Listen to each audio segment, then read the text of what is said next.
Welcome to Section 2, PBM Fundamentals. At the conclusion of this section, you will know the prescription supply chain of product and money and implications if rebates go away, the standard PBM pricing terms and sample calculation of drug cost, and levers of control payers have to manage cost.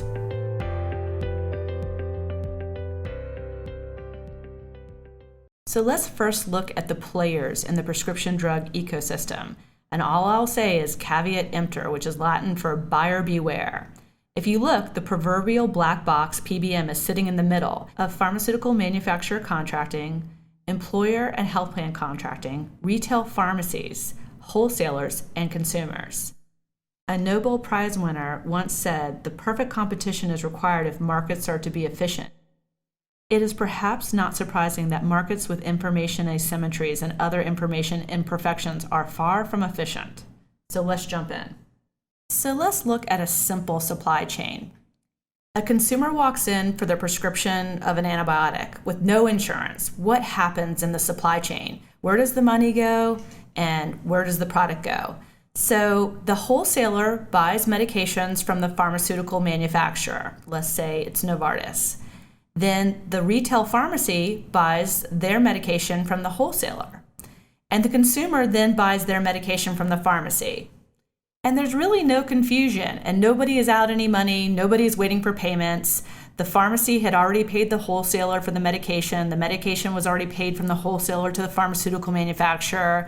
Cash is exchanged for the medication, and the patient or consumer walks out the door. Now let's talk about what happens when a PBM or insurer is involved in the supply chain. So this patient now is employed. We're managing one of your own employers that you're advising to. They then provide premiums to their employer, who negotiates a deal with the PBM on what the discounts and rebates and how much they should pay for prescription drugs. And by the way, the PBM negotiates rebates from the pharmaceutical manufacturer, which they may retain some or may give it all back to the payer. The PBM in turn has to refund the pharmacy for monies not paid that was part of that patient or employee's copay. All of this has a lag.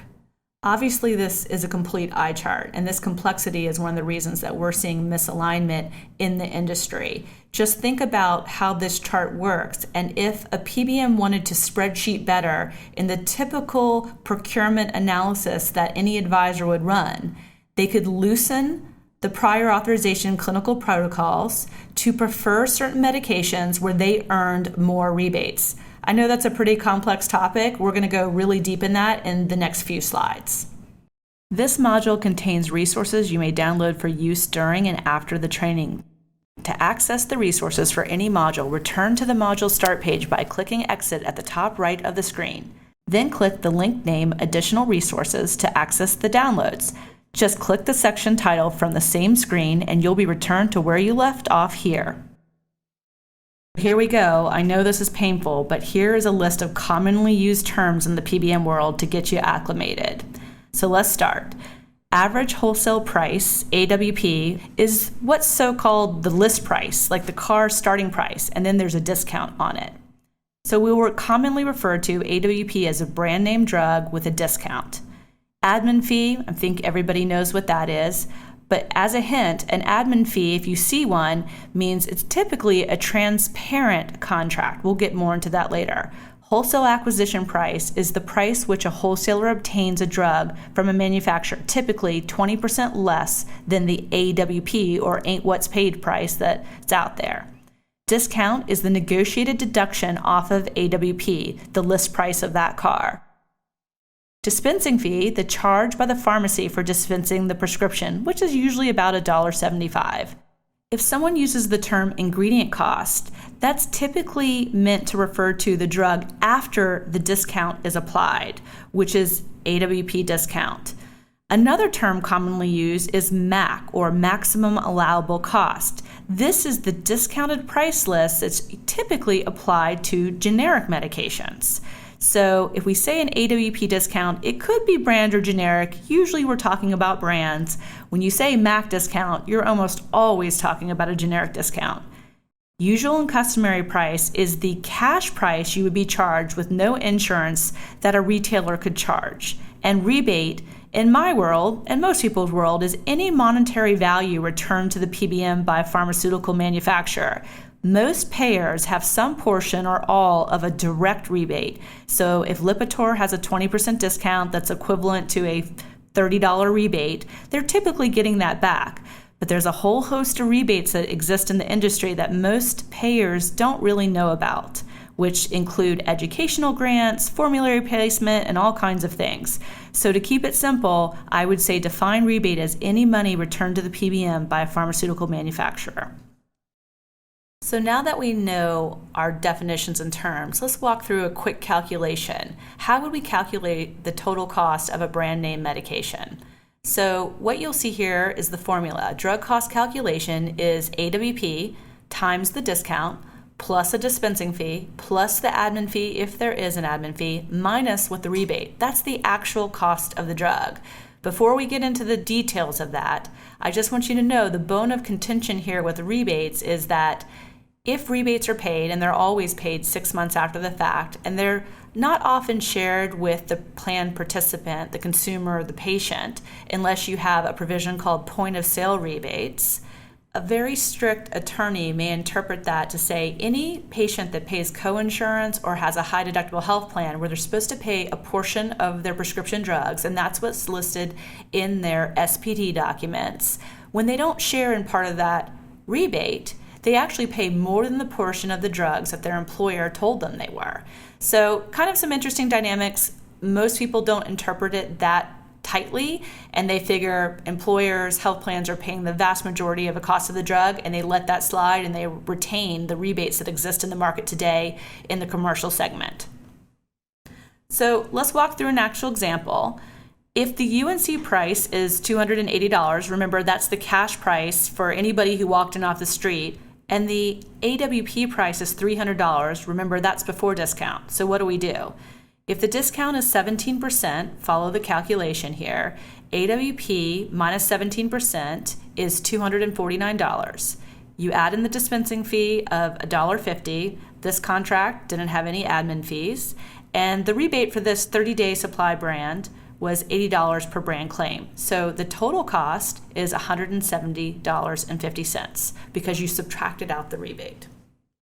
I know this is an eye chart. This is also available for download for your reference later. These are the interdependent drug management levers that you have and your clients have to manage total drug spend. Contract is on the far left. Plan design, sitting in the middle, are your typical deductibles and coinsurance or copay, mandatory generics, and clinical plan design are the more intricate clinical programs. How many prior authorization protocols do you put in? How rigid are those clinical protocols between the different PBMs? Is there step therapy or not? What's really interesting about these three levers that you and your payer clients have is that they all interrelate. If you start your contract with an open formulary, which means no brand drug is eliminated, and then you decide that you want to manage drug mix, remember drug mix is that ratio of brand to specialty to generic medications. You want to move to a narrow formulary to control your rebates or to control total drug spend. You actually should earn better rebates. And so your contract should improve. And if you stay on that open formulary rebate structure, you'll be losing money because officially you would be earning more. Each one of these, plan design, clinical plan design, and contracting all fold up together, which is why as an advisor, when you send an RFP out for PBM work, you should always give the PBM the baseline of what kind of design do they have? Are they going to put in mandatory mail? Do they have any other clinical programs? All of these sub-bullets have intricacy of effect on the total drug spend and what rebates that exist in the market today. Probably another good reason we should get rid of them.